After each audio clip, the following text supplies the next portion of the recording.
Welcome to Not Milk Never Milk. Subscribe if you're lactose intolerant. You start by ensuring the Studio Pros have enough battery and are not connected to any device.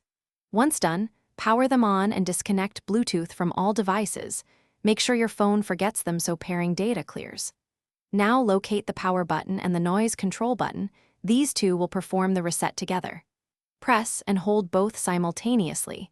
This initiates the factory reset sequence and prepares the headphones to clear stored settings. Keep holding the power and noise control buttons until you observe the LED behavior that signals a reset, typically a fast flash or alternating pattern.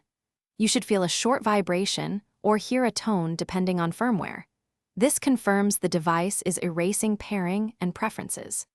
Make sure not to release early and keep the headset within a few feet of your phone or computer in case the firmware needs to complete a background task. This step removes after the reset completes. Put the headphones in pairing mode and add them fresh in your device's Bluetooth settings.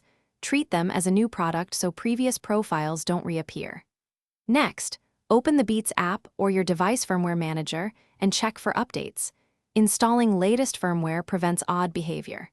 If you don't see the expected LED or pairing results, charge the headphones to full and repeat the reset process. Persistent issues may require contacting Beats support or visiting an authorized service center. Thanks for watching. If this was helpful, leave a like and consider subscribing. See you next time.